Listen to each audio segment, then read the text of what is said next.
Hi hello ನಮಸ್ಕಾರ, ಎಲ್ಲರೂ ಕೂಡ ಸ್ವಾಗತ. ಎಲ್ಲರಿಗೂ ಕೆ ಸಿ ಗಡಿ ಯೂಟ್ಯೂಬ್ ಚಾನಲ್ಗೆ. ನೋಡಿ ವೀಕ್ಷಕರೇ, ಜಿಲ್ಲಾ ಕೋರ್ಟಿಂದ ನೇಮಕಾತಿ ನಡೀತಾ ಇರುವಂಥದ್ದು ಜವಾನರು ಮತ್ತು ಆದೇಶ ಜಾರಿಕರು ಎರಡು ಹುದ್ದೆಗಳು ಸೇರಿಸಿ ಒಟ್ಟು 78 ಹುದ್ದೆಗಳು ಕನ್ಫರ್ಮ್ ಆಗಿರುವಂಥದ್ದು. SSLC ಪಾಸ್ ಆಗಿದ್ದರೆ ನೀವು ಈ ಒಂದು ಹುದ್ದೆಗಳಿಗೆ ಅಪ್ಲಿಕೇಶನ್ನ ಹಾಕಬಹುದು.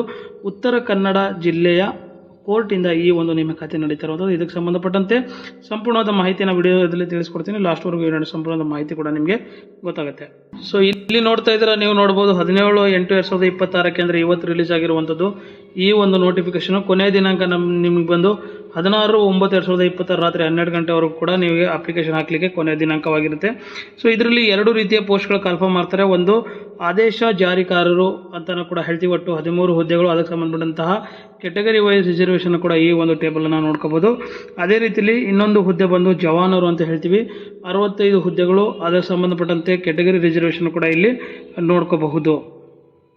ಸೊ ಲಾಸ್ಟ್ ಡೇಟ್ ಬಂದು ಆಲ್ರೆಡಿ ಹೇಳಿದೆ ನಿಮಗೆ 16/9 ಆಗಿದ್ರೆ 17/9/2026 ನಿಮಗೆ ಅಪ್ಲಿಕೇಶನ್ ಫೀಸನ್ನು ಪೇ ಮಾಡಲಿಕ್ಕೆ ಲಾಸ್ಟ್ ದಿನಾಂಕ ಆಗಿರುತ್ತೆ.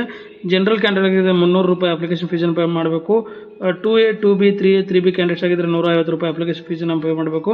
ಪರಿಶಿಷ್ಟ ಜಾತಿ ಪರಿಶಿಷ್ಟ ಪಂಗಡ ಅಥವಾ ಪ್ರವರ್ಗ ಆಗಿದ್ದರೆ ಅವರಿಗೆ ಶುಲ್ಕದಿಂದ ವಿನಾಯಿತಿಯನ್ನು ಕೊಡಲಾಗುತ್ತೆ. ಅಂದರೆ ಯಾವುದೇ ರೀತಿಯ ಅಪ್ಲಿಕೇಶನ್ ಫೀಸ್ ಇರುವುದಿಲ್ಲ.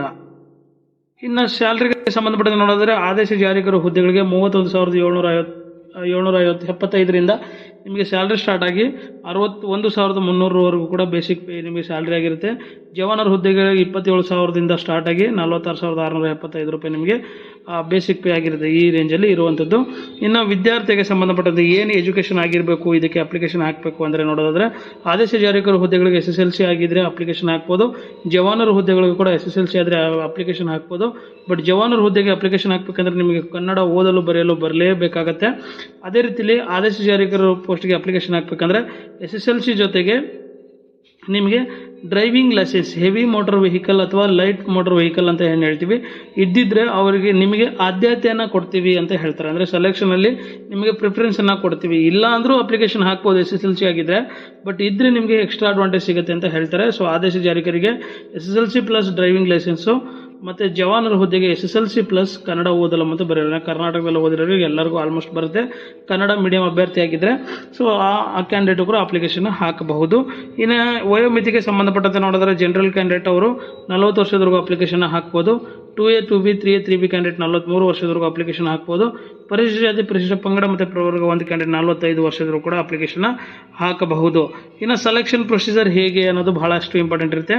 ಆದೇಶ ಜಾರಿಕರಿಗೆ ಮತ್ತು ಜವಾನರ ಹುದ್ದೆಗೆ ಸೆಲೆಕ್ಷನ್ ಪ್ರೊಸೀಜರ್ ಸೇಮ್ ಇರುತ್ತೆ.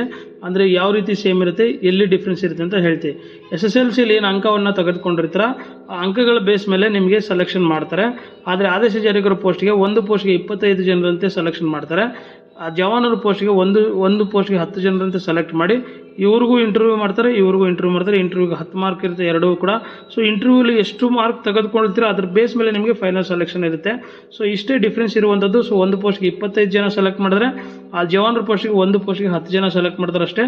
ಇನ್ನು ಸೆಲೆಕ್ಷನ್ ಪ್ರೊಸೀಜರ್ ಏನಿದೆ ಎಲ್ಲವೂ ಕೂಡ ಸೇಮ್ ಇರುತ್ತೆ ಆಲ್ಮೋಸ್ಟ್. ಏನಪ್ಪ ಅಂದರೆ SSLC ಏನು ಮಾರ್ಕ್ಸ್ ತೊಗೊಂಡಿರ್ತಾ ಅದ್ರ ಬೇಸ್ ಮೇಲೆ ನಿಮಗೆ ಸೆಲೆಕ್ಷನ್ ಮಾಡಿ ಇಂಟರ್ವ್ಯೂ ಕರೀತಾರೆ. ಸೊ ಇಂಟರ್ವ್ಯೂಲಿ ಏನು ಸ್ಕೋರ್ ಮಾಡ್ತೀರಾ 10 ಮಾರ್ಕ್ಸ್ಗೆ ಎಷ್ಟು ಬರುತ್ತೆ ಅದ್ರ ಬೇಸ್ ಮೇಲೆ ನಿಮಗೆ ಫೈನಲ್ ಸೆಲೆಕ್ಷನ್ ಬಂದು ನಡೆಯುವಂಥದ್ದು. ಹಾಗಾದರೆ ಅಪ್ಲಿಕೇಶನ್ ಹಾಕೋದು ಹೇಗೆ ಅಂತ ನೋಡಿದ್ರೆ ಈ ಒಂದು ಲಿಂಕ್ ಇದೆಲ್ಲ, ಇದ್ರ ಮೇಲೆ ಕ್ಲಿಕ್ ಮಾಡಿದ್ರೆ ನೀವು ಅಪ್ಲಿಕೇಶನ್ ಹಾಕ್ಬೋದು. ಆ ಲಿಂಕ್ ನಾನು ಡಿಸ್ಕ್ರಿಪ್ಷನ್ಗೆ ಕೊಡ್ತೀನಿ. ಅಲ್ಲಿಂದ ಹೋಗಿ ನೀವು ಅಪ್ಲಿಕೇಶನ್ ಹಾಕಿ ಸಬ್ಮಿಟ್ ಮಾಡಿ ಪೇಮೆಂಟ್ ಮಾಡಿದ್ರೆ ಡೆಫಿನೆಟ್ಲಿ ನಿಮಗೆ ನೆಕ್ಸ್ಟ್ ಅಪ್ಡೇಟ್ಸ್ ಏನೇನು ಬರುತ್ತೆ ಎಲ್ಲವೂ ಕೂಡ ನಾನು ಟೆಲಿಗ್ರಾಮ್ ಮತ್ತು ವಾಟ್ಸಪ್ ಮುಖಾಂತರ ನಿಮಗೆ ತಿಳಿಸ್ತಾ ಹೋಗ್ತೀನಿ. ಹಾಗಾಗಿ ಟೆಲಿಗ್ರಾಮ್ ಮತ್ತು ವಾಟ್ಸಪ್ ಜಾಯ್ನ್ ಆಗೋದನ್ನು ಮರಿಬೇಡಿ. ಅದೇ ರೀತಿ ನೀವು ನಮ್ಮ ಚಾನಲ್ ಹೊಸಬರಾಗಿ ದಯವಿಟ್ಟು ಸಬ್ಸ್ಕ್ರೈಬ್ ಆಗಿ ಮತ್ತು ಬೆಲ್ ಐಕಾನ್ ಆನ್ ಮಾಡಿ. ಆಗ ನಾವು ಅಪ್ಲೋಡ್ ಮಾಡುತ್ತಾ ಎಲ್ಲ ವಿಡಿಯೋಗಳು ನಿಮಗೆ ನೋಟಿಫಿಕೇಶನ್ ಸಿಗುತ್ತೆ. ಹಾಗೆ ಈ ವಿಡಿಯೋ ನಿಮ್ಗೆ ಇಷ್ಟ ಆಗಿದ್ರೆ ನಿಮ್ಮ ಸ್ನೇಹಿತರಿಗೂ ಕೂಡ ಶೇರ್ ಮಾಡಿ ಅಂತ ಹೇಳ್ತಾ ಇವತ್ತಿನ ವಿಡಿಯೋನ ಮುಗಿಸ್ತಾ ಇದ್ದೀನಿ.